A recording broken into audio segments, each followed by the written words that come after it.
તો welcome guys, શક્તિ એજ્યુકેશનમાં તમારું સ્વાગત છે. આપણે દરરોજ અલગ અલગ કોડિંગના ક્વેશ્ચન તેમજ એના રિલેટેડ અલગ અલગ કોડિંગની શોર્ટકટ કીઝ તે આમાં આપણે વિડીયોમાં લાવતા રહીશું, બરાબર? તો એના માટે તમે લાઇક, શેર અને સબસ્ક્રાઇબ કરી નાખજો. આજનો આપણો મેઇન ટોપિક છે if else statement in JavaScript. તો ઇફ એલ્સ સ્ટેટમેન્ટ ઘણી બધી જગ્યાએ યુઝ થતો હોય. લેટ્સ સે ફોર એક્ઝામ્પલ, તમે કોઈ પણ પેજનું લોગિન પેજ બનાવો કે પછી લોગઆઉટ પેજ, અને અલગ અલગ ઘણી બધી જગ્યાએ યુઝ થાય. એમાં જ્યારે આપણે કન્ડિશન મૂકવાની થાય ને ત્યારે યુઝ થાય ઇફ એલ્સ સ્ટેટમેન્ટમાં યુઝ, એટલે ખબર પડી.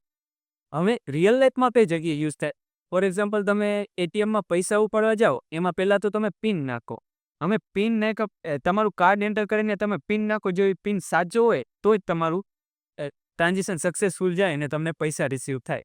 એ જ વસ્તુ આપણે આમાં કોડિંગની અંદર કરવી હોય તો કઈ રીતે કરી શકીએ, ચાલ જોઈએ. તો અહીંયા મેં પિન લખી લીધું છે. લેટ પિન લખી લો, બરોબર? પિન નામનો વેરિયેબલ લઈ લીધો. 1 2 3 કોડ નામનો મેં પિન આપી લીધો. હવે ઇફ એલ્સ સ્ટેટમેન્ટનો હું યુઝ કરીશ.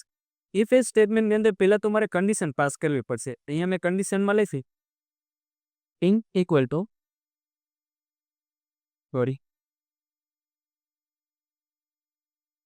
1 2 3 4 હોય તો મારે ટ્રાન્ઝેક્શન સક્સેસફુલ બતાવવાનું છે, અધરવાઇઝ મારે ટ્રાન્ઝેક્શન ફેલ બતાવવાનું છે. તો મારે અહીંયા લખીને સક્સેસ, બરોબર? અધરવાઇઝ મારું ટ્રાન્ઝેક્શન ફેલ આવશે.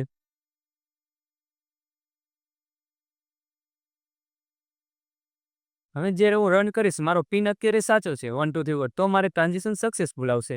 અને જ્યારે હું પિન મારો ખોટો નાખીશ તો મારું ટ્રાન્ઝેક્શન ફેલ આવશે.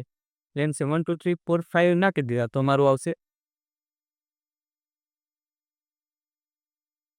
સેવ કરીશ, ફેલ લઈ ગઈ, બરોબર? તો હવે નેક્સ્ટ વિડીયોમાં આપણે મળશું, બરોબર? આવા જ અલગ અલગ યુનિક કોન્સેપ્ટ સાથે.